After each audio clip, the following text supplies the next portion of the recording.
सभी लोग हाथ जोड़ेंगे, नमोकार मंत्र का उच्चारण करेंगे। वो चेक कर ली वॉइस। सब बच्चे बैठ जाएं अपने यथास्थान। सब बड़े लोग जो भी इधर उधर हैं सब बैठ जाएं स्वाध्याय की कक्षा में। नमो अरिहंताणं, नमो श्री सिद्धाणं,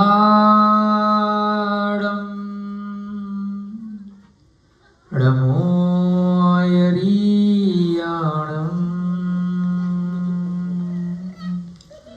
नमो वज्रायाणं,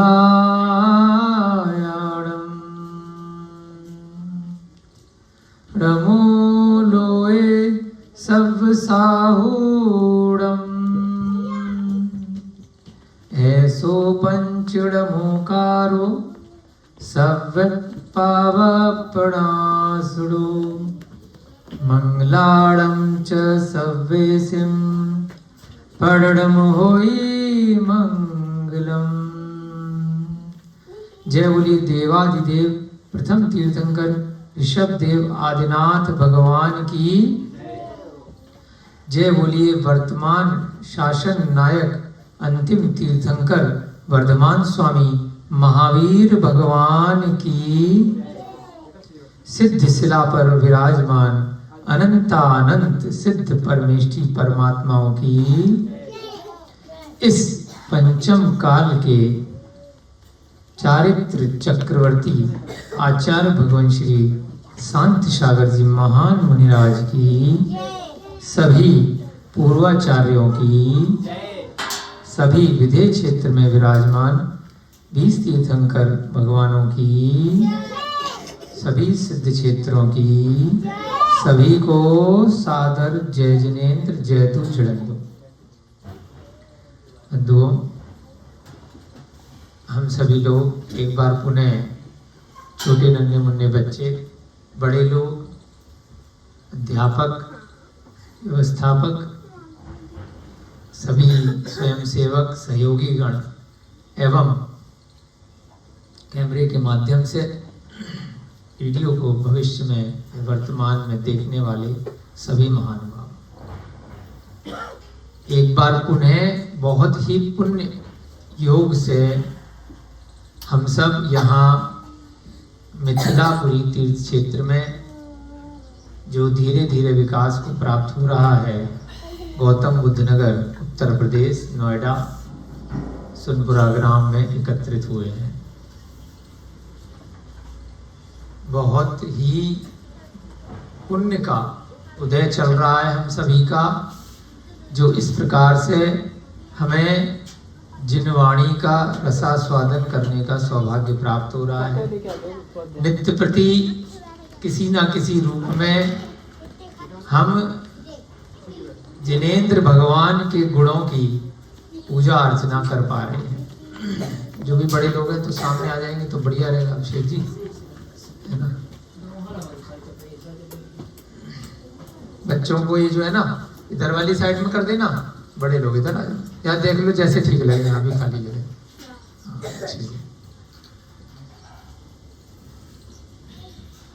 सम्यक्त कौमुदी नामक ग्रंथ पहले हमें नहीं पता था, इतना सुंदर ग्रंथ है।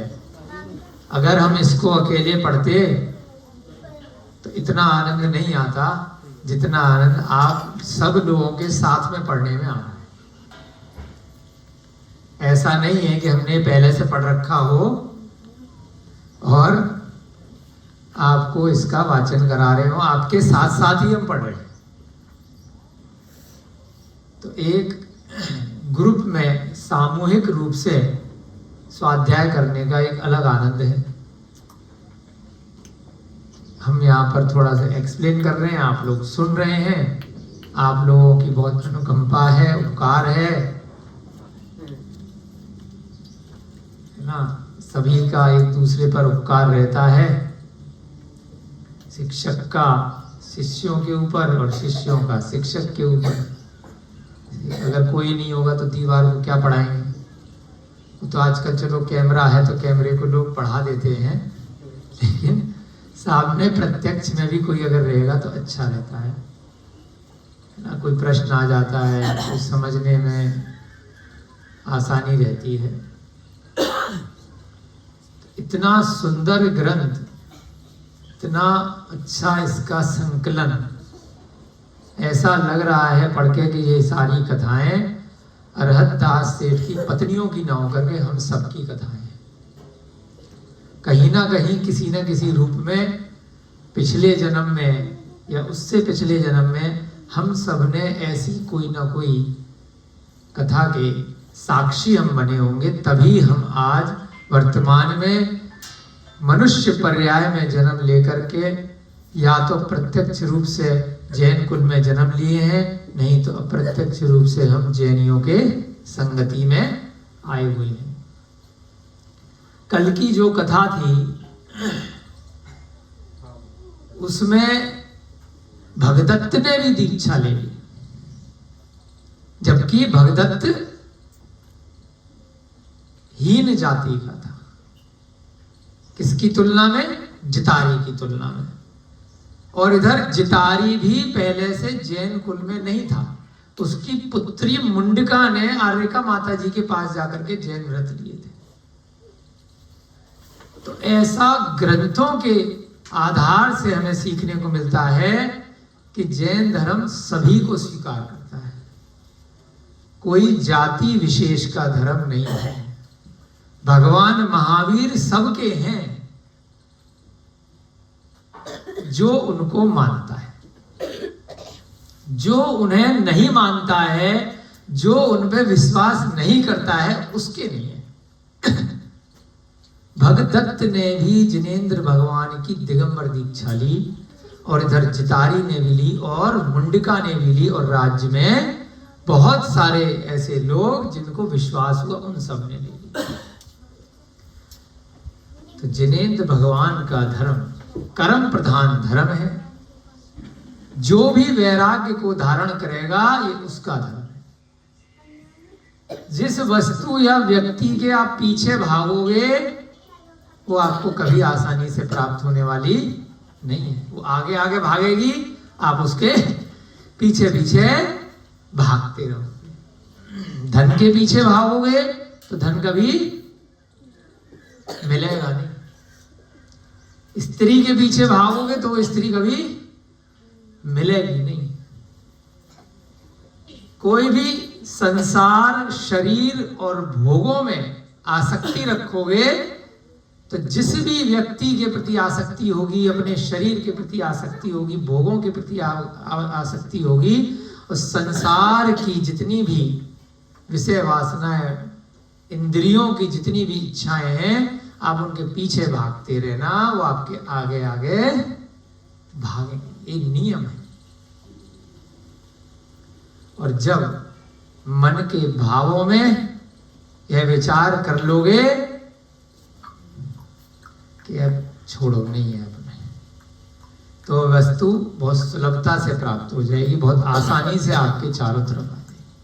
बहुत बार प्रसंग आता है कि जो सच्चे जैनी हैं, जो भगवान महावीर के सच्चे अनुयायी हैं, उनके पास बाकी लोग जो बाहर के देखते हैं वो कहते हैं इनके पास धन बहुत प्रचुर मात्रा में है, वैभव बहुत प्रचुर मात्रा में है। नजदीक से नहीं देखते, बाहर से देखते हैं। हाँ, बाहर से देख रहे हैं तो महल में रह रहे हैं, बहुत वैभवशाली हैं। अंदर से देखते हैं तो जो सच्चे जैनी हैं वो वैराग्य में ही होते हैं। धन तो है लेकिन उन्हें धन का राग नहीं, इसीलिए धन। बहुत सारे जैन कुल में जन्म लेने के बाद गरीब क्यों होते हैं? क्योंकि धन के पीछे भाग रहे होते, इच्छाएं होती नहीं। तो इसीलिए अधिकांशतः भगवान महावीर के जो शिष्य हैं, जो अनुयायी हैं, उनके पास कभी धन की कमी नहीं होती। बहुत सारे ऐसे भी व्यक्ति होते हैं जो जैन कुल में जन्म नहीं लिए, परंतु वह बहुत धनाढ्य होते हैं, क्योंकि उन्होंने किसी न किसी रूप में उस धन का लोभ नहीं है। कहीं ना कहीं वह भगवान महावीर की जो वाणी है, अपरिग्रह, ममता नहीं रखना, हिंसा, झूठ, चोरी, कुशील नहीं करना, क्रोध, मान, माया, लोभ नहीं करना, 5 पाप, 4 कषाय, राग, द्वेष, इनसे दूर रहते हैं, चाहे वो जैन कुल में जन्म लिए या नहीं लिए, उनके पास भी कभी भी धन संपत्ति की कमी नहीं रहती, क्योंकि वह उसमें लिप्त नहीं रहते। जितना आप धन संपत्ति भोगों में लिप्तता रखोगे, ममता रखोगे, एक दिन उसमें डूब जाओगे। मक्खी को देखा है आप लोगों ने कभी चाशनी गुड़ की बहुत सारी रखी हो, गन्ने का जूस हो, जो लोग शहद खाते हैं तो शहद हो, तो उसको खाने के चक्कर में जब मक्खी उस पर बैठती है तो ज्यादा के चक्कर में क्या होता है,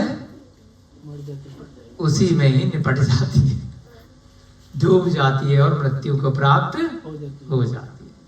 ज्यादा लोग जितनी जरूरत है उतना नहीं लेती, उसी में डूबने लगती है और मृत्यु को प्राप्त हो जाती है, कि उसके खाने की वस्तु है। ऐसे ये धन है, जितने धन की जरूरत है शरीर चलाने के लिए, जितने भोगों की जरूरत है शरीर की रक्षा के लिए, जितने वस्त्रों की जरूरत है, जितने मकान की जरूरत है, जितने परिवार की जरूरत है, उससे ज्यादा अगर डूबेंगे तो उस चक्रव्यूह में फंस करके उसी में मृत्यु को प्राप्त हो जाते हैं, उसके पीछे अगर भाग। और जितना उसको छोड़ते जाएंगे, जितना वैराग्य भावना रखेंगे, उतना शांति प्राप्त होगी, उतना रोगों से मुक्ति प्राप्त होगी। रोग भी नहीं होते। हार्ट अटैक किसको पड़ता है? जो मोह के कारण से टेंशन लेता है, परिवार की, वस्तुओं की, परेशानियों की। और जो बिल्कुल टेंशन नहीं लेता कि जो हो रहा है होने दो, मेरा क्या था, क्या लेकर के आया था, क्या लेकर के जाऊंगा, तो वह व्यक्ति कभी भी मानसिक रूप से बीमार नहीं पड़ता। क्षणिक वैराग्य तो हम सबको कई बार होता है, जब हम शमशान में जाते हैं, 1 घंटा, 2 घंटा, 3 घंटा, 2-4 साल में एक बार कोई ना कोई, किसी ना किसी का देहांत जब भी होता है, परिवार में, मित्र में, जहां आप व्यापार इत्यादि कर रहे हैं, समाज में, तो क्षणिक वैराग्य होता है अंकल जी, थोड़ी देर के लिए लिखा भी रहता है वहां शमशान घाट पे, तो थोड़ी देर के लिए सबको होता है, बाहर आने के बाद सब भूल जाते हैं। और जो इसका नजदीकी का देहांत होता है, बहुत ज्यादा करीबी का, वो भी 13, 14, 15, 20 दिन बाद वो भी भूल जाता है, बैक टू पवेलियन आ जाता है ना। लाइफ तो जीनी पड़ेगी, जिंदगी तो आगे बढ़ाना पड़ेगा, भूल जाएगा।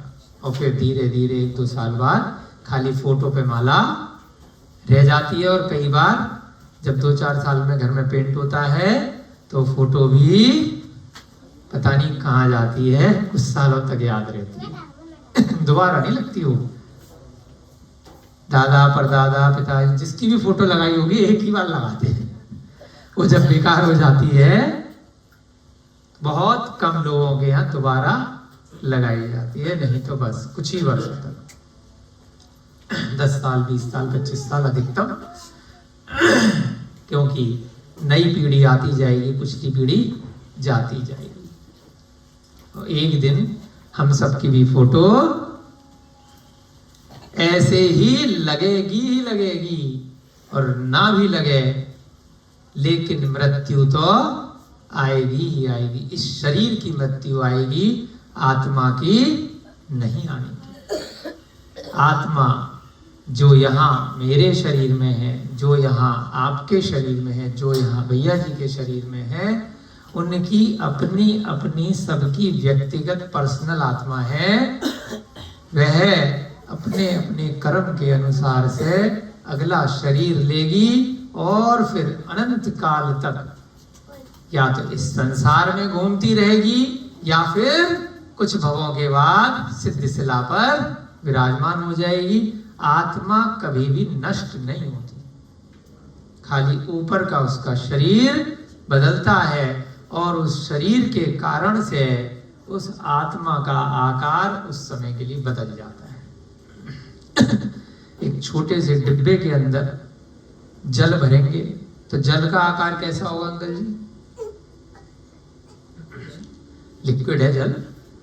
तो ये मटका रखा है यहाँ पर, इस मटके के अंदर जल रखा तो जल का आकार कैसा हो गया? मटके जैसा हो गया। बोतल के अंदर जल, उसी जल को भर दिया तो कैसा हो गया?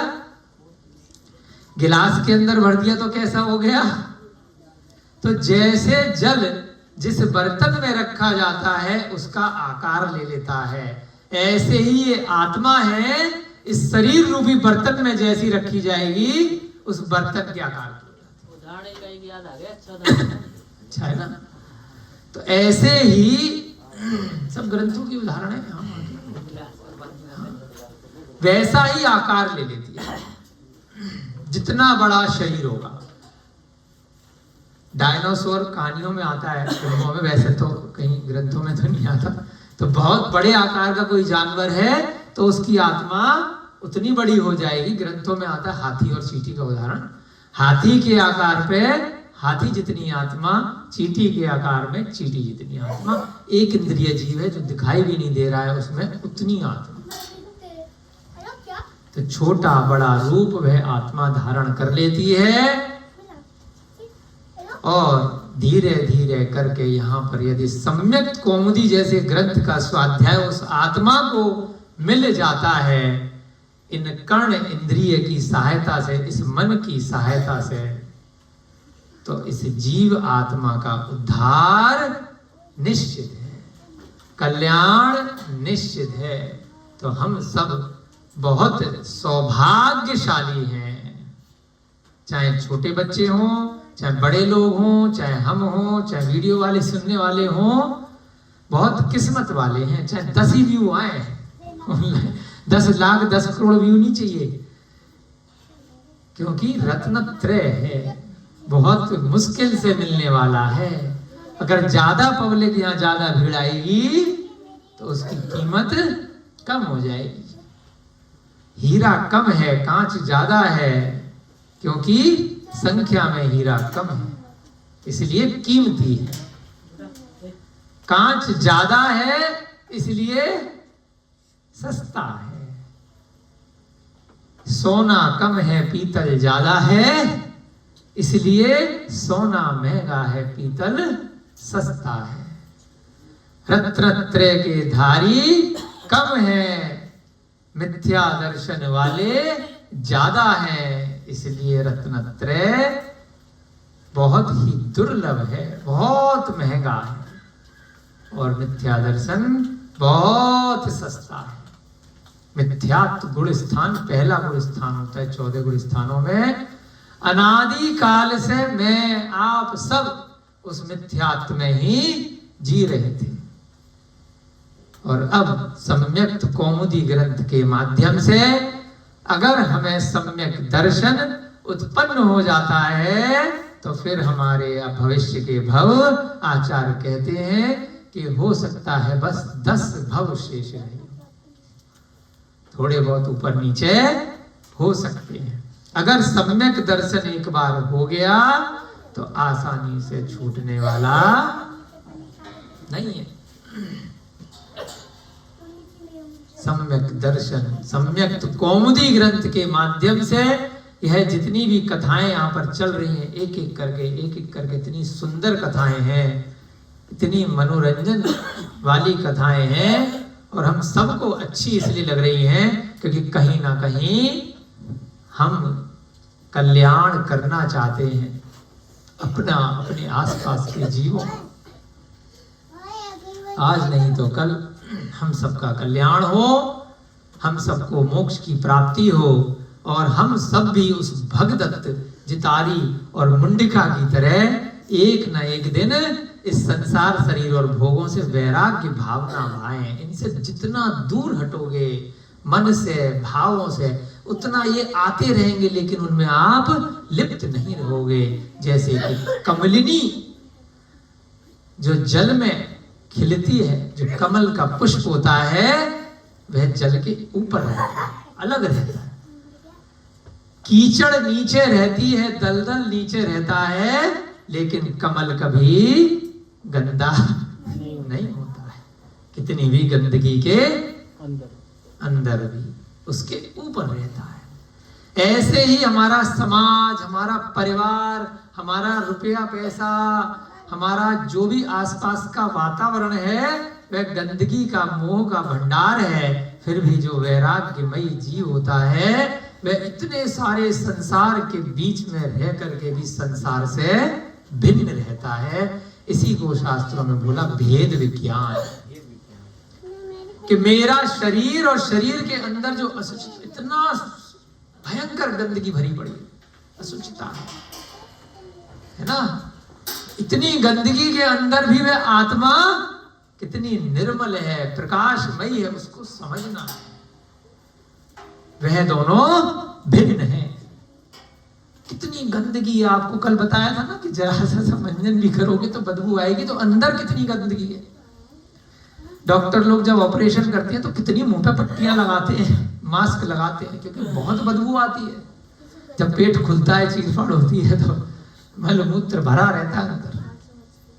डॉक्टर साहब ने तो किया है ना, तो आती होगी ना बदबू वगैरह उस जीव के अंदर, पस मल रक्त। उस गंदगी के अंदर ये आत्मा रह रही है, और फिर भी वह निर्मल है, प्रकाशमयी है।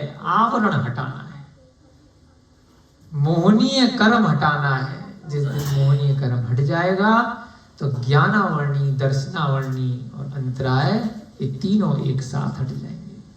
ज्ञानावर्णी कर्म 5 प्रकार का होता है। मति ज्ञान, बोलते जाओ, मति ज्ञान, श्रुत ज्ञान, अवधि ज्ञान, मने परे ज्ञान, और फिर केवल ज्ञान। केवल माने ओनली, एक ज्ञान बस। फिर उसके बाद किसी का कोई काम नहीं। मति, श्रुत, अवधि, मने परे केवल। इन 5 के ऊपर एक आवरण लगा हुआ है, रजाई लगी हुई है, चादर लगा हुआ है। वह चादर हटाना है। जैसे ही चादर हटेगा, वह निर्मल, शांत, पवित्र आत्मा प्रकट हो जाएगी। वह आत्मा कब प्रकट होगी? जब सम्यक दर्शन होगा। सम्यक दर्शन कब होगा? जब सम्यक कौमुदी ग्रंथ पढ़ा होगा। क्योंकि ये सम्यक कौमुदी ग्रंथ में उन 8 पत्नियों की कहानी नहीं है, वह 8 पत्नियों के माध्यम से मेरी, आपकी, बच्चों की, बड़ों की, सबकी कहानी। हम सबके पूर्व जन्म है इसमें। बहुत गहराई से हमें बहुत शांत निर्मल परिणामों से इस ग्रंथ का स्वाध्याय करना है। एक ग्रंथ पढ़ लो, दिल से पढ़ लो, मन से पढ़ लो, हजारों लाखों पढ़ने की जरूरत नहीं। कई बार उदाहरण आता है, कई लोग बताते हैं, आचार्य विद्यासागर महाराज जी के पास में कोई विद्वान गए, अरे मैंने समय सार इतनी बार पढ़ा है, मुझे रटा पड़ा है, इतनी बार मैंने पढ़ाया है। तो महाराज जी ने कहा, मुझे तो नहीं लगता कि तुमने एक बार पढ़ा। अरे मेरे से पूछ लो, आप कहा था सब पढ़ा है मैंने, कितनी बार पढ़ा है, पूरा याद, पढ़ाता नहीं। तो महाराज जी ने धीरे से कहा, हमने तो बस एक बार पढ़ा है, एक बार पढ़ के हमारी हालत ऐसी हो गई, और तुमने 100 बार पढ़ के भी ऐसे बैठे, तो पढ़ा कहाँ है ना? तुम वहीं बैठे हो, दिल से पढ़ो और फिर आगे बढ़ो। वहीं की वहीं रहोगे तो पढ़ा थोड़ी, पढ़ा रहे हो बस। पहले पढ़ो फिर पढ़ाओ, यही जैन दर्शन की महिमा है। तभी पढ़ा पाएगा, तभी लिख पाएगा ग्रंथ। सबसे पहले वही आता है कि किसने ग्रंथ लिखा है। वह चारित्र का किस प्रकार से पालन कर रहा है। छेड़ाला ग्रंथ भी पंडित दौलत राम ने ऐसे ही नहीं लिखा, वैराग्य को धारण करके लिखा है। ऐसा आता है कि दिगंबर पर्याय में रहते थे, है ना। समय काल क्षेत्र ऐसा था कि जैसे ये ग्रंथ लिखे जा रहे हैं ना, तो जो प्रिंटिंग प्रेस होती थी वहां काम करते थे, पता है आपको, प्रिंटिंग प्रेस में काम करते थे। तो इधर ठप ठप ऐसे तो होती नहीं थी, कंप्यूटर से निकल गए तो वो सांचा बना करके डालना पड़ता था, ठप ठप ठप वो चलता रहता था और इधर पढ़ते रहते थे, समय का उपयोग। उसके बाद पूरे वैराग्यमयी होकर के दिगंबर अवस्था को धारण करते थे जब एकांत, तब जाकर के अंतरंग से जब ऊर्जा निकलती है, जब वैराग्य होता है, जब किसी भी तरह से भी संसार से मोह नहीं होता है, सिर्फ आत्मा से मोह होता है, तब उस आत्मा से कर्मों का आवरण हटता है और उसके बाद जो पूर्व जन्मों का ज्ञान होता है, अनादिकाल का, जो ग्रंथों का, जो भगवान की वाणी का, जो स्वाध्याय का ज्ञान होता है, वह एक रूपता में आता है और फिर उन ग्रंथों की रचनाएं होती हैं। कल हम विजय भैया जी बड़े सौभाग्यशाली थे, दो महाराज के अब इनको दर्शन हुए यहीं नोएडा में, नमोस्तु सागर महाराज और फिर कुंद भारती में हमारे गुरुजी श्रुत सागर महाराज, उनके भी दर्शन हुए बड़े सौभाग्य से। और बहुत परम सौभाग्य हम लोगों का रहा कल संध्या काल में कि हमें ताड़ पत्रों के 1900 साल पुराने ग्रंथों के दर्शन हुए। आचार्य महाराज द्वारा लिखे गए, पढ़े गए, उसके अनुवाद के भी दर्शन हुए। बहुत देर तक चर्चा हुई किस प्रकार से 2000 वर्ष पहले, 1900 वर्ष पहले ताड़ पत्रों पर किस प्रकार से सुई भी दिखाई आचार्य महाराज ने, कैसे कैसे ग्रंथों पे आचार्यों ने लिखा, पत्ते निकाले, उनको घिसा, ठीक किया, ग्रंथों को किस प्रकार से शिलालेखों पे उकेरा, पत्ते कैसे कैसे बनाए। कम से कम 10-12 ग्रंथ हमने कल रात को कन्नड़ भाषा के देवनागरी लिपि का तत्वार सूत्र 1900 वर्ष पुराना, बहुत साल पुराना देखा। हाँ जी, सबको नहीं दिखाते हो, आपको ग्रंथ पढ़ा रहे हैं इसलिए दिखा दिया महाराज जी। हाँ, सभी की विजय ने भी देखे थे, बैठा है सामने। तो ऐसे ये ताड़ पत्रों से ग्रंथ निकल करके फिर हिंदी अनुवाद होकर के हम तक पहुंचे। ऐसे ऐसे पतले पतले पत्ते हैं, पत्तों पे लिखे हुए थे, किस प्रकार से उनको सहेज करके रखा गया है, कैसे कैसे षटखंडागम लिखा गया। कई वर्ष पहले मूडबद्री में भी षटखंडागम ग्रंथ हमने को देखने को मिला, किसी को नहीं दिखाते। श्रुत पंचमी पर जिस षटखंडागम की रचना हुई, आचार्य पुष्पदंत और बूथबली की कृपा से आचार्य धरसेन आचार्य ने उनको पढ़ाया। तो प्रमुख सागर महाराज जी के सानिध्य में मूडबद्री जाना हुआ कर्नाटक, बहुत तिजोरियों में से निकाल के बहुत जांच पड़ताल के बाद अंदर जाने देते हैं, फिर बस थोड़ी सी खिड़की खोल करके दिखाते हैं, देख लो। महाराज जी की कृपा थी। मूडबद्री में, हाँ, तो वहां षटखंडागम की ओरिजिनल प्रतिलिपि आज भी मौजूद है, जिसकी वजह से आज हम ये सारा स्वाध्याय कर पा रहे हैं। तो ऐसे मूल ग्रंथों को देखना ही अपने आप में बहुत बड़ा, बहुत परम सौभाग्य है। तो ऐसी भावना भाव कि हम सब भी किसी न किसी दिन ऐसे वैराग्य को प्राप्त करें, सम्यक दर्शन को प्राप्त करें और सम्यक कौमुदी ग्रंथ पढ़ करके धीरे धीरे धीरे धीरे अपनी आत्मा का कल्याण करें। प्रसंग इसलिए आपको बताया है कि भगदत्त और जितारी और मुंडिका जैन न हो करके भी अपना कल्याण कर सकते हैं। तो हम सब में बहुत सारे जैन हैं, बहुत सारे जैन नहीं भी हैं, तो हम क्यों नहीं कर सकते? हम भी कर सकते हैं। हमें बस वैराग्य की भावना भानी है। इतने बड़े बड़े राजा होकर के भी राज्य संपदा को 1 मिनट में छोड़ देते, और हमारे पास कुछ नहीं भी है तब भी हम नहीं छोड़ पा रहे। जरा सा कुछ है, थोड़ा बहुत, उसके पीछे परेशान है। तो हमें अपने भावों को बहुत सुदृढ़ बनाना है। और अगली कथा में जो पद्मलता की कथा है, उसमें बुद्ध संग और उसके पिताजी हैं बुद्धदास और माताजी हैं बुद्धदासी। ये सब क्या हैं? बौद्ध धर्म को मानने वाले हैं। और कई बार बौद्ध धर्म में मांस इत्यादि लोग खा लेते हैं। उनके जो सूत्र इत्यादि बनाए गए हैं, है ना, त्रिपृष्ठ क्या सूत्र हैं उनके, तो उनमें कहीं ना कहीं बहुत बार ऐसा विवरण आ जाता है कि बुद्ध अगर कोई उनका सेवक, कोई अनुयायी मांस इत्यादि का भोजन ले आता था तो खा लेते थे। ऐसा विवरण लोगों ने डाला हुआ है। तो इसलिए मांस भक्षण में पूरी तरह से दोष नहीं बताया है। खुद नहीं बनाया, किसी दूसरे ने बनाया है, पकाया है तो ले लेते हैं। श्रीलंका में भी अपना सेंटर है, अहिंसा केंद्र, तो वहां पर भी हम बड़े अचंभित थे जब बौद्ध भिक्षु मांस का भक्षण करते हैं।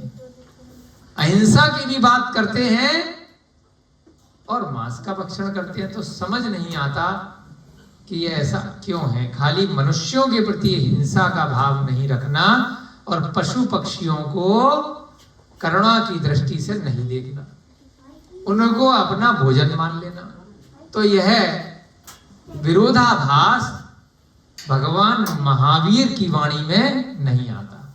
भगवान महावीर की दृष्टि में, अनंत सिद्ध परमात्माओं की दृष्टि में और इस सृष्टि की दृष्टि में, इस प्रकृति की दृष्टि में सभी जीव एक समान हैं।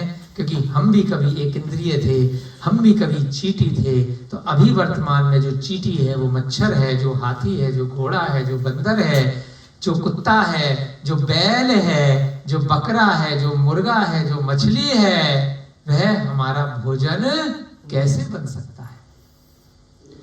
हम भी जब उस पर्याय में थे तो यदि हमें किसी ने खाया, हमें किसी ने मारा, हमें किसी ने कष्ट दिया तो हमें कितना दर्द हुआ। तो वही दर्द अगर हम किसी अन्य जीव को देते हैं तो भविष्य में उस दर्द को लेने के लिए हम भी तैयार रहे। तो इसलिए यहां जो बुद्धदास, उनका बेटा बुद्ध संग, ऋषभदास की बेटी को जब वह देखता है एक मंदिर में तो उस पर आकर्षित हो जाता है और उससे शादी करने का इच्छुक हो जाता है। न खाने की सुध, न पीने की सुध। अपने माता पिता को आके कहता है तो पिताजी अपने बेटे के मोह के कारण से झूठे मूठे को जैनी बन जाते हैं कि बेटा इतनी आसानी से वो लोग हमारे यहाँ शादी विवाह नहीं करेंगे, चलो हम और तुम दोनों मिलकर के जैन व्रत ले लेते हैं, जैन बन जाते हैं। जैन धर्म तो सबको स्वीकार करता है। वहां तो कोई ऐसा है ही नहीं कि नाम के आगे जैनी लगाओ तभी जैनी होगा। इतिहास गवाह है, जैन तो अब लगाना शुरू किया है 150 सालों से जैनियों ने। उससे पहले तो जैन शब्द कोई लिखता ही नहीं था। आपके भी दादा परदादा 2-4 पीढ़ी पहले जाओगे तो कोई लिखता ही नहीं था, गोत्र लिखते थे बस। तो जैन धर्म तो सबको स्वीकार करता है। यहाँ तो जैन वर्ड लिखना भी कोई जरूरी नहीं है। वो तो जनगणना की वजह से वर्तमान में सुविधाएं नहीं मिल रही है, एक अलग डाल दिया गया वर्तमान की सरकारों ने। इसलिए 1991 के बाद से 1991 कोई बहुत पुरानी बात नहीं है, पहली बार जैन शब्द जनगणना में आया है। उससे पहले तो था ही नहीं। लोग सोचते थे दूसरे मतियों का ही एक भाग है, जबकि अपने आप में सबसे पुराना धर्म है। सनातन धर्म में दोनों तीनों सारे धर्म है, सभी पुराने हैं, वैदिक भी पुराना है, जैन धर्म भी बहुत पुराना है, अनंत काल से है, अनादि निधन है, कभी ये न मिटा न समाप्त हुआ। 608 जीव 6 महीने 8 समय में जब से ये सृष्टि है, जब से ये 3 लोक है, मोक्ष जाते ही जाते हैं और बिना जैन बने संभव ही नहीं है। कोई भी जीव भगवान बन ही नहीं सकता। देव तो बन सकता है, देव को अगर भगवान मान लिया किसी ने तो बात अलग है। अपने परिवार में ही किसी को भगवान मान लिया, किसी महापुरुष को भगवान मान लिया, राजा को भगवान मान लिया, उसकी मूर्ति लगा ली तो किसी को रोक थोड़ी लोगे, है ना। मिट्टी को भगवान मान लिया, पेड़ को मान लिया, नदी को मान लिया, सूरज को मान लिया, मानते हैं ना, पहाड़ को मान लिया, पूजा करते हैं ना, तो किसी को आप रोक नहीं सकते, परंतु वह भगवान नहीं। पेड़ तो बेचारा पहले ही परेशान है, एक इंद्रिय पर्याय में सर्दी गर्मी बरसात कितनी मुश्किल से झेलता है। नदी के अंदर कितने जल काय के एक इंद्रिय जीव भरे पड़े, कितने परेशान है। वह नदी भगवान नहीं है, पेड़ भगवान नहीं है, पहाड़ भगवान नहीं है, सब सृष्टि का हिस्सा है। भगवान तो बस एक है जो सिद्ध बन चुके, जो दोबारा इस पृथ्वी पर नहीं आएंगे, जिन्होंने अपने सभी कार्य सिद्ध कर लिए हैं, सब कार्य पूर्ण कर लिए, इसलिए वे भगवान हैं। तो यहां झूठ मूठ के छल कपट के कारण से, मायाचारी से वह बुद्धदास और उसका बेटा बुद्ध संग जैन बन जाते। वृषभ दास के साथ में व्यापार इत्यादि चालू कर देते, उनके घर पर आना जाना चालू कर देते। वृषभ दास बड़ा इंप्रेस हो जाता है, वाह कितने बढ़िया जैनी है, आह आनंद आ गया, मित्रता हो जाती है। जैसा कि कहा है, देता है लेता है, गुप्त बात कहता है, पूछता है भोजन करता है और भोजन कराता है, ये 6 प्रीति के लक्षण है। प्रीति माने आपस में प्रेम भाव हो जाना, देना है ना, गिफ्ट लिफाफा, लेन देन, देता है लेता है, लेन देन हो गया हमारा तुम्हारा। क्या कभी हमने तुम्हें लिफाफा दे दिया, कभी तुमने दे दिया, कभी हमने शॉल उड़ा दिया, कभी मिठाई का डिब्बा ले गए, कभी कोई दिवाली पे हम भी दे गए, उनसे भी आ गया, तो देना लेना चालू हो गया। गुप्त बात कहता है, अपनी पर्सनल बातें डिस्कस करने लग गए, व्यापार की, घर गृहस्थी की, तो उससे लगता है ये मेरा बड़ा, आप हर एक से तो नहीं करते अपनी गुप्त बात, किससे करोगे, बड़े खास दोस्त करोगे, बेस्ट फ्रेंड से, माता पिता को भी बताओगे तो क्या हो गया, बड़ा खास हो गया। तो जानबूझ करके ऐसी बातें वह करने लगा कि ये मेरी गुप्त बात है, खाली तुम्हें ही बता रहा हूं। तो उन्हें लगा यार ये मेरी अपनी गुप्त बातें मुझे बता रहा है, तो इसका मतलब मेरे को बड़ा विश्वास करता है, पूछता भी है, भोजन भी करता है उनके साथ में बैठ करके। रेस्टोरेंट में रविकांत जी सबके साथ जाते हो शाम को, कुछ ही दोस्तों के साथ जाते हो गिने चुने, तो उनसे तुम्हारी पक्की वाली दोस्ती हो जाती है। उन गिने चुने में अगर कोई शादी ब्याह करना होगा, चलो मेरे जैसा ये साथ में उठना बैठना कर लेते हैं, है ना, मेरा बेटा तेरी बेटी, मेरी बेटी या तेरा बेटा, आपस में बहन भाई जो भी है, चलो अब समधी भी बन जाते हैं, रेस्टोरेंट के आगे और आगे बढ़ते हैं। तो ऐसे ही वे दोनों करने लगे। कौन? वृषभ दास और बुद्धदास। भोजन कभी पेमेंट मैंने कर, भोजन करता है कभी कराता है, क्या मतलब है, आज मैंने पर्स खोल दिया, पेटीएम कर दिया, कभी तुमने कर दिया। एक चीज और है जो यहाँ लिखी नहीं है, वो आप समझ गए होंगे, पीता भी है और ये तो नहीं है तो जैनी बन गए। जो आजकल क्या होते, दोस्ती कैसे होती है विजय बाबू, हाँ पीने पिलाने वाली, तो पीता भी है और पिलाता भी है, ये दोनों जैनी बन गए, एक छल कपट का और एक वास्तविकता में। तो इसलिए यहाँ पे खाली भोजन कराने की बात हो रही है, यहाँ पे पीने पिलाने वाली बात नहीं है, है ना। आप में और मेरा मिल बैठेंगे 3 यार, आता था टी पैड आता था पहले, है ना, कोई शराब का आता था, तो इस प्रकार से चलता था। एक दिन उस वृषभ दास सेठ ने बुद्धदास को अपने घर पर भोजन के लिए निमंत्रित किया। चलो आओ यार, बहुत दिन हो गए, आओ किसी दिन खाने पे आना। किसने बुलाया? वृषभ दास ने। सो भैया जी बुलाते रहते ना, अपन जा नहीं पाते, चलेंगे ठीक है, बहुत बुलाते हैं दादरी से भी निमंत्रण है, मैम की शादी है। अच्छा, तो वृषभ दास ने किसको बुलाया? याद रखो, देखो नाम याद रखोगे तो कहानी बड़ी अच्छी लगेगी। किसको बुलाया? बुद्धदास को, ठीक है। बुद्धदास बुद्ध धर्म का अनुयायी था। वृषभ दास वृषभ का अनुयायी था, भगवान महावीर का, भगवान आदिनाथ का। कितना आसान है। भोजन के समय बुद्धदास ने भोजन नहीं किया, बैठ तो गया। अब देखते हैं नौटंकी। अभी तो पता नहीं कहेगा पानी छना नहीं है लग रहा। देखते हैं क्या कहते। बुद्धदास ने भोजन नहीं किया। वृषभ दास ने कहा, हे बुद्धदास, भोजन क्यों नहीं कर रहे हो? उसने कहा, यदि मेरे पुत्र के लिए अपनी पुत्री दो तो भोजन करूंगा, नहीं तो नहीं। बताओ, सीधे पहुंच तो गया, शर्त रख ली। अब तुम्हारी मेरी देखो पक्की दोस्ती है, खाने पे भी बुलाया है और खाना खाए बिना जाऊंगा तो सही बात नहीं है, बेटी दे दो। अब मुद्दे पे आ गए। वृषभ दास ने कहा, अहो मित्र जिनके घर आते हैं वे धन्य हैं, और विशेष तुम्हारे जैसे, अतएव हम धन्य हैं। उसने कहा, हम तो धन्य हैं, तुम दोस्त होकर के हमारे घर पे आए भोजन करने। अवश्य ही तुम्हारे पुत्र के लिए पुत्री दे दूंगा। तदनंतर शुभ दिन में विवाह हो गया। बेचारी बेटी तो सीधी सादी थी, है ना। उससे लगा पिताजी ने जैसा रिश्ता ढूंढा है ठीक होगा, जैन तो बनी गए हैं पक्के वाले, क्या दिक्कत है। पद्म श्री को लेकर के बुद्ध संग अपने घर चला आ गया। शादी कोई बढ़िया से विजय जी की भी होगी एक दिन, है ना, ठीक है। अपने घर ले आया किसको? पद्म श्री को, बेटी को। विवाह के बाद पिता पुत्र दोनों फिर से बुद्ध के भक्त हो गए। अब ड्रामा खत्म, नौटंकी खत्म, अब काम पे लग गए। अब अपने काम पे लग गए वो लोग। बुद्ध अपना जो खाने पीने वाला सिस्टम था उनका चालू हो गया। ये भी एक तरह का अभी जो जिहाद बोलते हो वर्तमान का नहीं है। ये अभिषेक जी बहुत टाइम से चल रहा, परेशान मत हो, है ना। वो तो भी सोशल मीडिया है इसलिए है, सब चलती रहती है, अपने अपने कर्मों का है, जिसको जहां जैसे जाना देखते हैं क्या होता है आगे।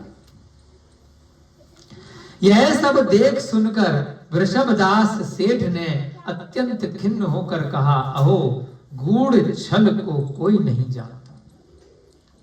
अब जब छल कपट हो गया तो आना जाना भी बंद हो गया, बेटी चली गई।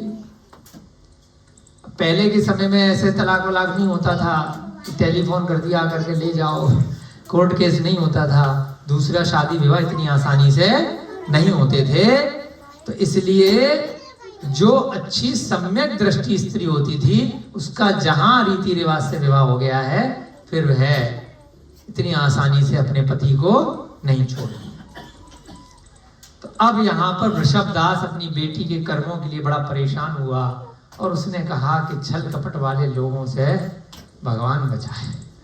कोई नहीं जानता जब मायाचारी करने के लिए कौन आ जाए। हम भी नहीं, बहुत बार हम कोई अवधि ज्ञानी थोड़ी, हम कोई भगवान थोड़ी, बस यहाँ बैठ करके शास्त्री तो पढ़ रहे हैं। हम भी नहीं समझ पाते कोई अगर आ जाए कि इसके मन में क्या चल रहा है और वचन में क्या चल रहा है, ऊपर से काय में शरीर से किस प्रकार की प्रकृति कर रहा है, नहीं समझ पाते। समझ रहे होते तो यहाँ थोड़ी बैठे होते, सीधे सिलाते बैठे होते। समझना चाहते हैं कि धोखा नहीं मिले, छल कपट नहीं मिले, तो इसीलिए बार बार कहते हैं कि भैया पिछले कथानकों में पढ़ लो कि किस प्रकार से होता है, तो आप बच करके रहो। हर एक किसी पर बहुत जल्दी विश्वास मत करो, और बहुत देर से भी करोगे तब भी किस्मत में छल कपट लिखी होगी, तब भी होगी। कितना भी ठोक बजा लो, जो होना होगा।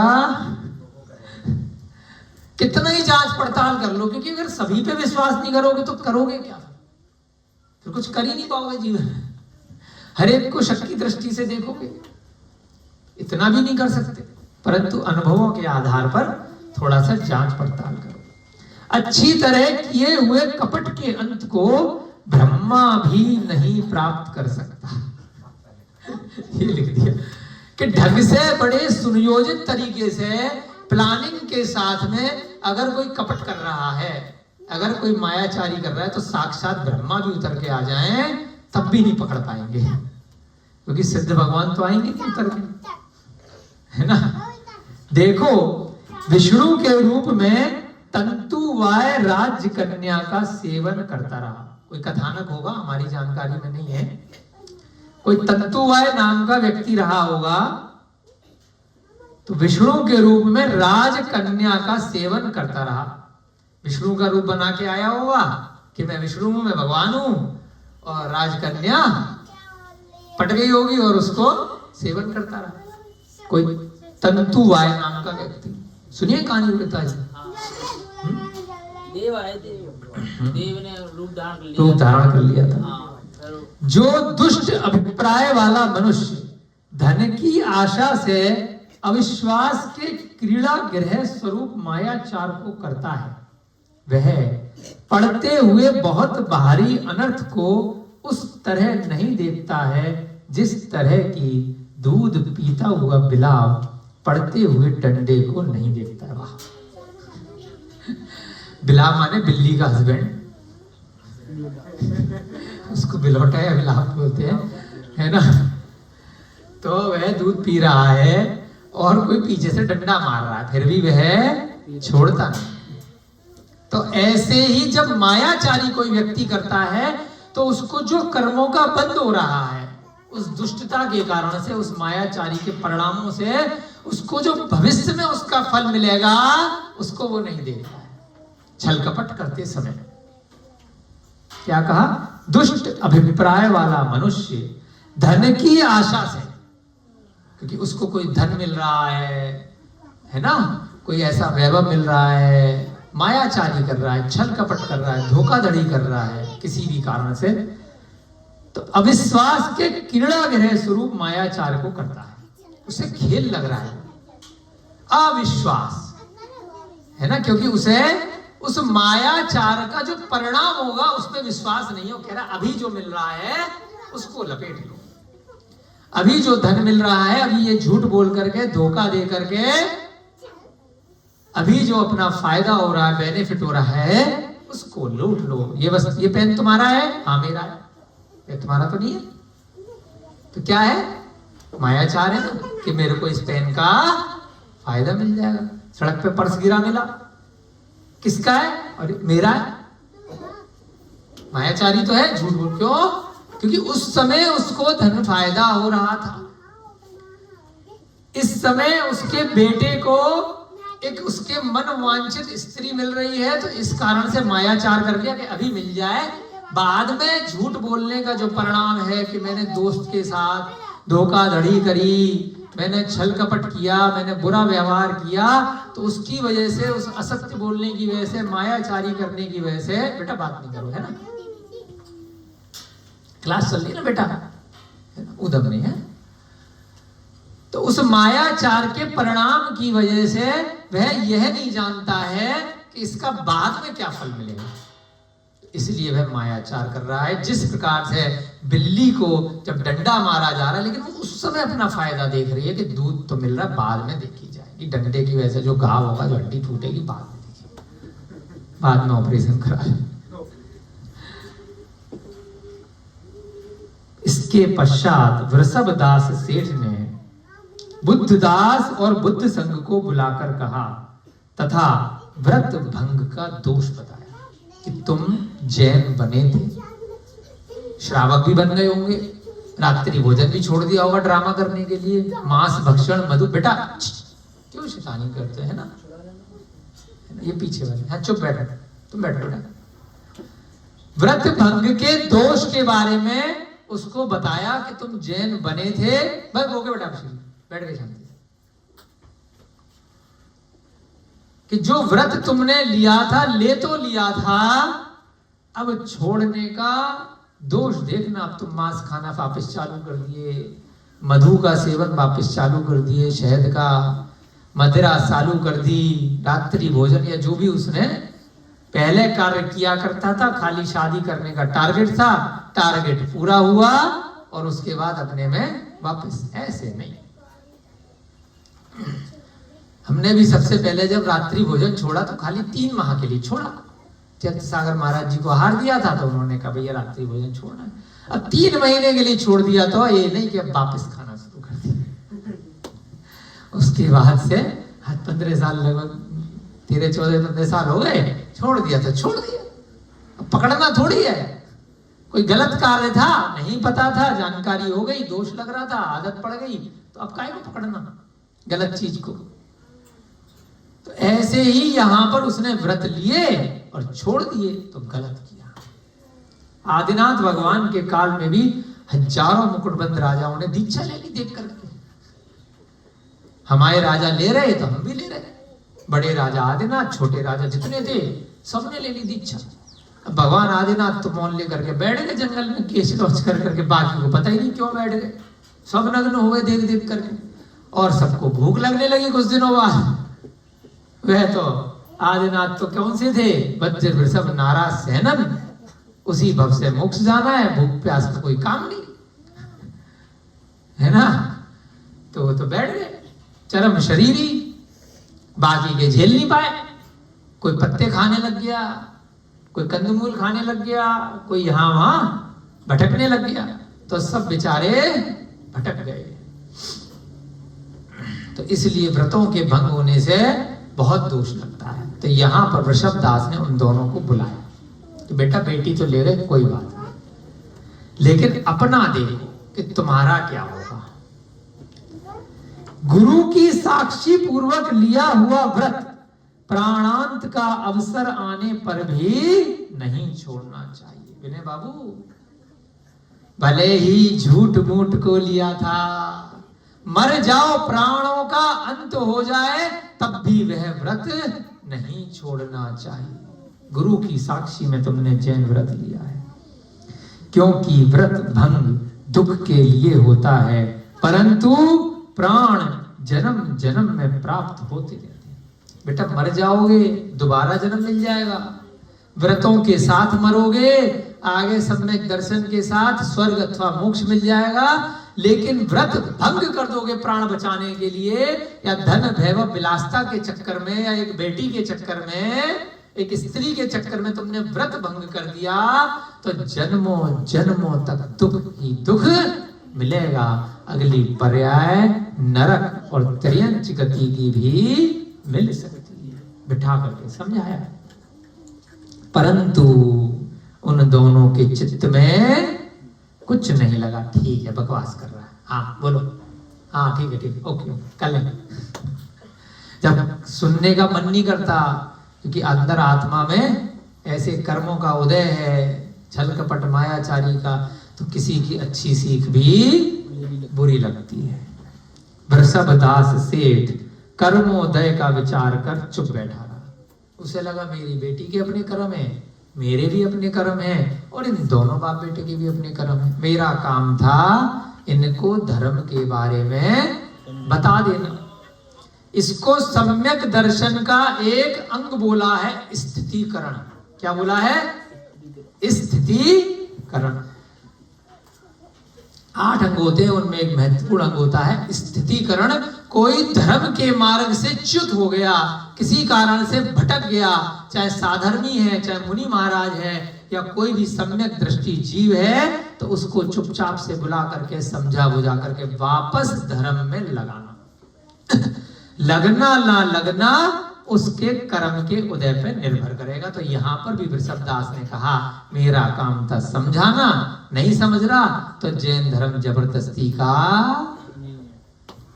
जबरदस्त है, तो मैं जबरदस्ती तो इनको जैनी नहीं बना सकता।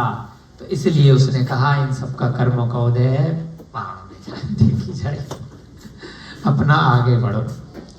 एक समय बुद्धदास का गुरु जो पदम संग था, उसने पदम श्री से कहा हे पुत्री, सब धर्मों के मध्य में बौद्ध धर्म ही सबसे श्रेष्ठ धर्म है, अन्य नहीं। अब जब उसके परिवार में जो धर्म का पालन किया जा रहा था, तो वहां पर भाई जैसे किसी की सिखों में शादी हो गई तो गुरुद्वारा जाना पड़ेगा, कहीं हो गई मुस्लिम में हो गई तो वहां जाएंगे, क्रिश्चियन में हो गई तो चर्च जाना पड़ेगा, ठीक है भाई। घर में उसके बौद्ध वाले गुरु आए, उनका नाम था पदम संघ। पदम श्री जो पुत्री थी उनको उन्होंने समझाया, जैसे अपन समझा रहे हैं कि भाई जैन धर्म श्रेष्ठ है, तो उन्होंने भी समझाया कि बेटा जितने भी संसार में धर्म हैं उन सब धर्मों में सर्वश्रेष्ठ धर्म कौन सा है? बौद्ध धर्म है ना। पदम श्री ने कहा, हे पदम संघ, सन्मार्ग को छोड़कर नीच मार्ग की ओर मेरा मन कैसे प्रवृत्त हो सकता है? शादी कर ली बात ठीक है, अब किस धर्म को पालन करना वो तो मेरी मर्जी है ना, जबरदस्ती नहीं करा सकते आप। और ये तो सन्मार्ग है, इसमें तो जीव हत्या किसी की करनी नहीं, वैराग्य को धारण करना है, व्रतों को धारण करना है, जिनेंद्र भगवान की मन में आस्था रखनी है ना। और आपका जो बुद्ध धर्म है इसमें सब कुछ अभक्ष खाना है, कुछ भी आ गया, कुछ मर्यादा का नहीं, कोई जीव हत्या का नहीं देखना, तो यह नीच मार्ग है। मैं इतने बड़े मार्ग को छोड़ करके मैं नीच मार्ग में कैसे प्रवृत्ति कर सकती हूँ? जिस प्रकार मृग का मांस, सबको बता रही है बेटी, किसको? बुद्ध के गुरु। जिस प्रकार मृग का मांस खाने वाला सिंह वन में भूखे होने पर भी तृण नहीं खाता। तृण माने घास, मृग माने हिरण।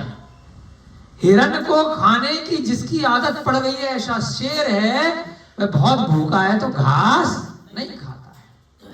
इसी प्रकार कुलीन मनुष्य कष्ट से युक्त होने पर भी नीच कार्यों का आचरण नहीं करता। कितना भी कष्ट दे दो मुझे, कितना भी विपत्ति आ जाए मुझे, लेकिन मैं नीच कार्य नहीं करूंगी। मैं शुद्ध भोजन करती हूँ, मैं मांसाहारी भोजन नहीं करूंगी, मैं मधु मांस मदिरा पंचुदंबर फल और मैं रात्रि भोजन नहीं करूंगी। बाकी तुम्हारे घर में रह रही है, तुम्हें क्या टेंशन है? शादी होके आ गए, अपन रह रहे, अपना धर्म हम पाल रहे, तुम अपना धर्म पालो। तुम्हारा यही टारगेट था कि शादी करनी हो गई, हम छोड़ के नहीं जा रहे, बस क्या दिक्कत है? देव तथा गुरु के समीप लिए हुए व्रतों को जो छोड़ता है वह इस लोक तथा परलोक में दुखी होता है। मैंने अपने जिनेंद्र भगवान अपने गुरु के सामने व्रत लिए हैं, मैं इन व्रतों को छोड़ने वाली नहीं हूं, नहीं तो इस लोक में भी मुझे दुख मिलेगा और परलोक यानी कि मरने के बाद में जिस भी योनि जिसकी गति में जाऊंगी वहां भी दुख मिलेगा। व्रतहीन मनुष्य निरंतर सौभाग्यहीन, धन धान्य आदि से रहित, भयभीत और दुखी होता है। तो ये बातें कौन बता रही है? पदम श्री बुद्ध गुरु पदम नंद को बता रही है ना। पदम संघ है, हाँ, पदम संघ को।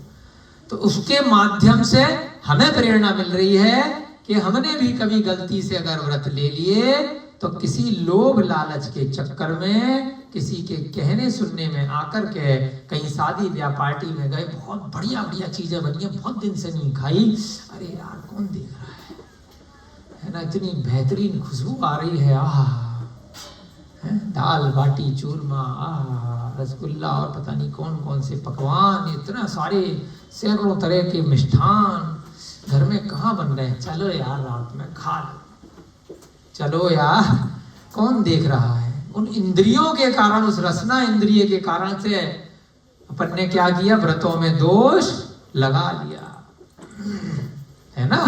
अरे मन कर भी रहा है, चुपचाप से आ जाओ, दिन में बना के खुद से खा लेना। रविकांत भैया जी बोलते हैं, भैया कड़ी खा रहे थे तो मन किया तो बना के खा ली, क्या दिक्कत है? किसी चीज की इच्छा कर गई, देख करके ध्यान नहीं था कि ये भी खाने योग्य वस्तु है, अपनी शुद्ध बनाओ, बाद में खा लो। लेकिन व्रतों में दोष नहीं लगाना। कहीं पर भी कैसा बना है, किसने बनाया है, क्या उसमें मिलाया है, मर्यादा का है नहीं है, कीड़े मकोड़े उसमें पिसे हैं नहीं पिसे हैं, कितने दिन का सड़ा गुला है, क्या है, ऐसे नहीं खाना। तो यहाँ पर भी वह जो पदम श्री लड़की है वह हम सबको शिक्षा दे रही है कि व्रत केवल किसी को दिखाने के लिए नहीं लेना कि मुझे अवार्ड मिल जाएगा, मुझे शील्ड मिल जाएगी, मेरा समाज में नाम हो जाएगा कि मैं महाव्रती हो गया, मैं दिगंबर मुनि हो गया, मैं अणुव्रती हो गया, मैं श्रावक हो गया, तो सब मेरा गुणगान करेंगे। मैं भैया जी बन गया, ब्रह्मचारी बन गया, मैं आर्यका बन गया, मैं बहन जी बन गया, दीदी बन गया, मैं महाराज माता जी के संग में, तो मेरी पूछ होगी, मेरा नाम होगा, लोग मेरे आगे पीछे घूमेंगे। और जितना धन वैभव मैं अपने ग्रस्त जीवन में ना कमा पा रहा, ना कमा पा रही, वहां पे मुझे कितना मिलेगा। भोगों की इच्छा से अगर व्रत लिए तो मायाचार है, और भोगों से विरक्त होने के लिए अगर व्रत लिए तो वह जिनेंद्र भगवान का धर्म है ना। भोगों से दूर जाने के लिए लेना है, ना कि भोगों से लिपटने के लिए लेना है। तो भोगों से लिपटने के लिए अगर लोगे तो यहां भी दुख मिलेगा और परलोक में भी दुख मिलेगा। कोई जरूरी नहीं है कि व्रत लेने वाला व्यक्ति नियम से मोक्ष जाए। व्रत लेने वाला व्यक्ति अगर मायाचार के परिणाम करता है, अगर वैराग्य को अंतरंग से धारण नहीं करता है, यदि किसी कारण से वैराग्य को धारण करने के बाद धन संपत्ति भोग विलासता की इच्छा रखता है, पैसा रुपया इकट्ठा करता है, पर विवाह करता है या स्वयं का विवाह कर लेता है वैराग्य धारण करने के बाद, परों का विवाह करा रहा है, उसी काम में लगा रहता है, तो उनके लिए एक नई जगह बनी हुई है कुमानुष द्वीप। लवण समुद्र और कालोदधी समुद्र के बीच में 48 द्वीप बने हुए हैं। अंकल जी क्या नाम है उनका? कुमानुष द्वीप। आधा शरीर जानवर का और आधा शरीर मनुष्य का। बहुत कष्ट है, बहुत लंबी लंबी आयु। वैराग्य धारण करने के बाद, व्रतों को धारण करने के बाद अगर मायाचारी के परिणाम होते हैं तो उनको को भोग भूमि भी कहते हैं। कौन सी भूमि? को भोग भूमि। और जगह का नाम क्या है? कुमानुष द्वीप। बहुत सारे खरगोश की शकल, गाय की शकल, बंदर की शकल, गधे की शकल, पूंछ और आदमी का शरीर। सुख है ना दुख है। हाँ, मायाचार के परिणाम के कारण से। अब मुंह मनुष्य जैसा तो है नहीं, तो खाएंगे तो घास फूस ही, जंगली चीजें ही हैं, इधर उधर भटकते रहेंगे। तो वहां जाना चाहते हो तो व्रतों में दोष लगाओ, मायाचारी के परिणाम करो। तो यहां पर वह पदम श्री जो लड़की है वह अपने बुद्ध वाले गुरु को बता रही है कि व्रत अगर मैंने ले लिए हैं, अगर उनको मैं छोड़ती हूं तो मैं मरणांत पर भी नहीं छोड़ने वाली। व्रतहीन मनुष्य निरंतर सौभाग्यहीन, धन धान्य आदि से रहित, भयभीत और दुखी होता है। जो व्रतों को छोड़ देता है वो कैसे होता है? अब उसका सौभाग्य काम नहीं करेगा, धन धान्य से रहित हो जाएगा, न पैसा रहेगा न धान्य माने अनाज इत्यादि सब समाप्त हो जाएगा। भय भी डरा हुआ रहेगा और दुखी रहेगा। सम्यक दृष्टि व्यक्ति, व्रती व्यक्ति डरता नहीं है। क्यों? क्योंकि उसे मालूम है शरीर अलग है, आत्मा अलग है। ज्यादा से ज्यादा मेरे शरीर को नुकसान पहुंचाओगे, मेरी धन संपत्ति को नुकसान पहुंचाओगे, बाहरी परिवेश को नुकसान पहुंचाओगे, फिर आ जाएगा क्योंकि मुझे उसमें राग द्वेष है ही नहीं, मेरा था ही नहीं, तो ले जा, आग लगा, चाहे लूट ले, कुछ भी कर, फिर आ जाएगा मेरे पुण्य से। और तेरे को लूटने के बाद भी तेरा खत्म हो जाएगा क्योंकि तेरे पास पुण्य नहीं है। पुण्य के बिना कोई लक्ष्मी ठहरे ही नहीं। और पुण्य कहां से आएगा? व्रतों से आएगा, सम्यक दर्शन से आएगा, चारित्र से आएगा। और तभी आएगा जब उसमें धन संपत्ति में आपकी इच्छा है ही नहीं, उनसे दूर भागने की इच्छा है, तो आता रहेगा, आता रहेगा, और आप उससे दूर भागते रहोगे, वो पीछे पीछे आएगा, आप आगे आगे भागोगे। लोगों को लगेगा इसके पास बहुत धन है, बहुत विलासता है, बहुत वैभव है, परंतु वो तो पीछे से आ रहा धन, हम तो उसे छोड़ते हुए जा रहे हैं। जो काम हितकारी हो उसका आचरण अवश्य करना चाहिए। 5 मिनट में आपको फिर करेंगे। जो काम हितकारी, अब कौन बोल रहा है? वह लड़की बोल रही है। किसको बोल रही है? गुरु को बोल रही है। जो काम हितकारी हो, जो हित करने वाला हो, जो अच्छा काम हो, उसी का आचरण करना चाहिए। लोगों के कहने से क्या होता है? लोग तो कहेंगे, है ना। लोग तो कहते रहेंगे, लेकिन अपना दिमाग लगाओ, अपनी बुद्धि लगाओ। अपना हित स्वयं करना चाहिए, बहुत बोलने वाले मनुष्य क्या कर लेंगे। अपना हित स्वयं करो, ज्यादा बोलने वाले क्या कर लेंगे, क्या बिगाड़ लेंगे। मैं तेरा ये कर दूंगा, मैं वो बिगाड़ना कर लेगा। मैं अपना धर्म नहीं छोड़ूंगी, मैं अपने व्रत नहीं छोड़ूंगी, क्योंकि ऐसा कोई उपाय नहीं है जो सब लोगों को संतुष्ट करने वाला हो। कोई भी इस संसार में ऐसा कार्य नहीं है जो सबको संतुष्ट कर दे, सबको खुश कर दे। मैच भी देखते हो ना आप, कौन बैठ के देखता रहता है, रविकांत जी कहाँ गए, वो शंकर बाबू कौन। मैच भी देखते हैं तो स्टेडियम में जो पब्लिक होती है, एक टीम जीतेगी, एक टीम हारेगी। एक दुखी होगा तो एक सुखी होगा। ऐसा कोई काम इस संसार में नहीं है कि उसके करने से सभी लोग खुश होंगे। कोई ना कोई तो दुखी हो ही जाएगा। आप अगर धर्म भी कर रहे हैं तो आपको देख करके कोई जल रहा होगा।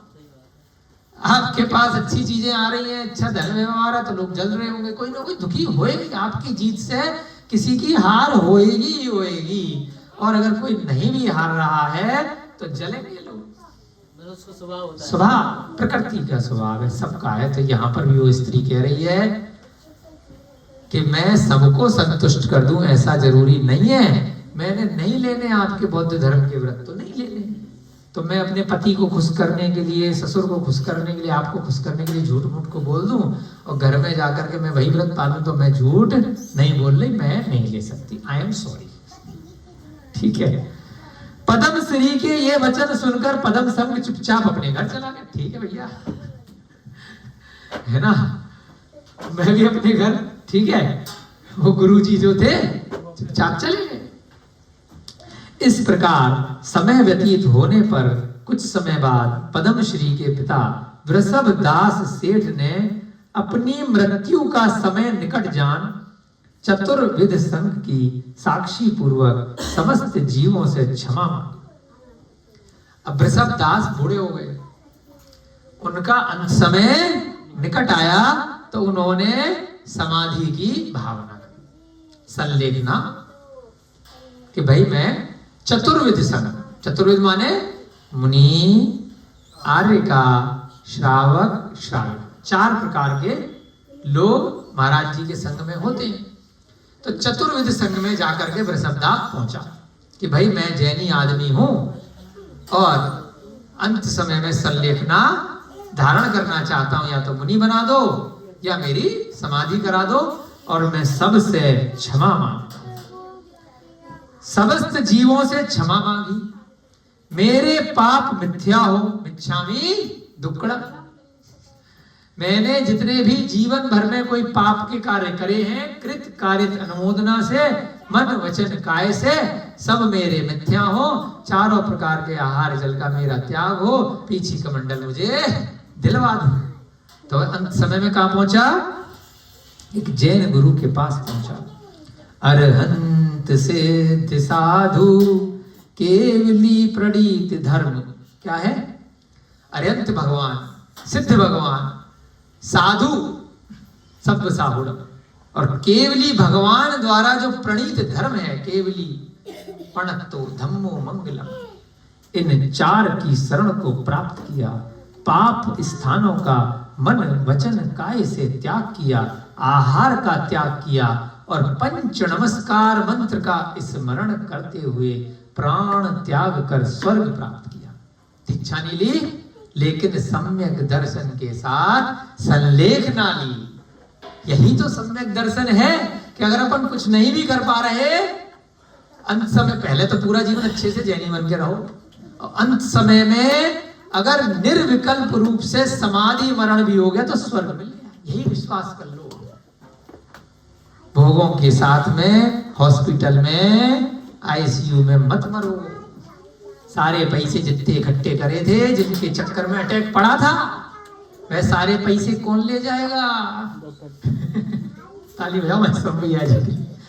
जिनके चक्कर में टेंशन हुई, अटैक पड़ा, हॉस्पिटल गए, पैरालिसिस हुआ, वो पैसे भी आपके हुए क्या? डॉक्टर साहब ले गए और कोमा में मर गए। वहां जाकर के ऑपरेशन स्टंट डलवा करके और ऑपरेशन यहाँ वहां चीर फाड़ करा करके पैसे भी नहीं हुए और जान से भी गए। इससे अच्छा कह दो, बोर्ड पे लिख दो घर में कि भैया जब भी मैं बीमार पड़ूं तो अगर मेरा मुंह देखना चाहते हो, मेरी फोटो लगाना चाहते हो, स्वर्गीय लिखना चाहते हो तो मुझे वास्तव में स्वर्ग में भेजना। और स्वर्ग में कब जाऊंगा? जब मैं संलेखना धारण करके जाऊंगा। नहीं तो झूठ मूठ को मेरे नाम के आगे माला चढ़ाने के लिए स्वर्गीय मत लिखना। अगर हॉस्पिटल में मारोगे तो पता नहीं कौन सी कषाय चल रही है, कौन से मन के भाव चल रहे हैं, नरक त्रियंच गति में भेज रहे हो मुझे और नाम के आगे लिख रहे हो स्वर्गीय। धोखा मत देना। तो कह दो अपने घर पे, बता दो सबको, परिवार को, कि जब भी अगर लगे ऐसा कि अब आयु का अंत समय मेरा निकट है तो अरहंत सिद्ध साधु यही मेरे मुख पे आए, यही मेरे कर्ण इंद्रिय के माध्यम से चारों तरफ मुझे सुनाई दे। किसी मुनि महाराज, किसी दिगंबर साधु के पास ले जाना, संभव हो तो पीछे कमंडल दिलवा देना, संभव नहीं हो तो मुझे समाधि भावना सुना सुना करके 4 प्रकार के आहार जल का त्याग करा देना। रात्रि में भोजन जबरदस्ती मत कराना। एलोपैथिक अभक्ष दवाइयां, अभक्ष पदार्थों का मुझे भोजन बीमारी के समय पर मत कराना। ये बोल दो अपने बच्चों को, अपनी पत्नी को, अपने परिवार के सदस्यों को, जैसे वृषभ दास सेठ ने बोला। यही तो विश्वास करना अपने को। काहे को चिल्ला रहे पिछले 3 महीने से कि जो इन लोगों ने किया है वो हमें अपने जीवन शैली में उतारना है। सम्यक दर्शन खाली सुनने का, पढ़ने का और बोलने का नहीं है, अपने आचरण में उतारने का है। कि स्वर्ग गया, झूठ नहीं लिखा है, ग्रंथ में लिखा है, पांडुलिपि से आया है, हम नहीं कह रहे हैं। बिना दीक्षा बहुत गंभीर बात है ना? क्या किया? मेरे सारे पाप मिथ्या होवे, मन वचन काय से मैंने जिन भी जीवों की विराधना की है वो मुझे क्षमा कर दें। जिन्होंने मेरे लिए दुख कष्ट दिया है मैं उनको क्षमा करता हूं। अरहंत सिद्ध उपाध्याय सर्व साधु और अरहंत भगवान द्वारा बताया गया धर्म ही मेरी शरण है, वही मेरा मंगल करे। और नमोकार मंत्र का उच्चारण करते हुए अपने शरीर भोगों से त्याग करते हुए, शरीर में किसी भी प्रकार का कोई भी परिग्रह न रखते हुए, कोई भी भविष्य में मुझे इंद्र का पद मिले, भविष्य में मुझे चक्रवर्ती का पद मिले, भविष्य में मुझे बहुत सारे ऐसे पद मिले, रुपया पैसा मिले, कोई भी ऐसी इच्छा नहीं करते हुए, किसी भी प्रकार का कोई भी अपने मन में विकल्प ना रखते हुए संलेखना को धारण किया और प्राणों का त्याग करके कहां गया विनय बाबू? स्वर्ग गया। इस दुख से पद्मश्री अत्यंत दुखी हो गई। पद्मश्री को पता चला दुख होता पिता की मृत्यु के बाद। ससुर पक्ष के लोग विधर्मी होने से तथा इसके अकेली रह जाने से उसका तिरस्कार करने लगे। अब अकेली रह गई तो माल वाल नहीं आ रहा होगा, जो होली दिवाली आता होगा या आगे पीछे दे देते होंगे। तो अब ये अकेली रह गई तो अब भाई इसके पिता पीछे सेठ जी की पत्नी भी नहीं है, पुत्री भी नहीं है, तो अब उसको ज्यादा पूछने नहीं लगे, तिरस्कार करने लगे। उसका तिरस्कार होने लगा, परंतु वह दृढ़ चित्त रही और उसने अपना जिन धर्म नहीं छोड़ा। किसने? पद्मश्री भले ही अपने ससुर के पास में अपने बौद्ध धर्म वाले जो अपने परिवार के लोग थे उनके साथ रही, लेकिन जैन धर्म नहीं छोड़ा। आपकी कक्षा का समय हो रहा है, देखते हैं कथा आगे किस मोड़ पर जाती है, कैसे पद्म लता को इस कथा से सम्यक दर्शन होता है। जो अरहत दास सेठ की पत्नी है वह ये कथा सुना रही है, हम लोग भी उसको सुन रहे हैं, समझ रहे हैं और अपनी आत्मा में सुन करके समझ करके उतार रहे हैं। हम सबका सम्यक दर्शन इसी प्रकार से दृढ़ चित्त होता रहे, ऐसी भावना के साथ जय बोली महावीर भगवान की, अनंतानंत सिद्ध परमेष्टि परमात्माओं की। सभी को जय जिनेन्द्र, जय दो जय दो।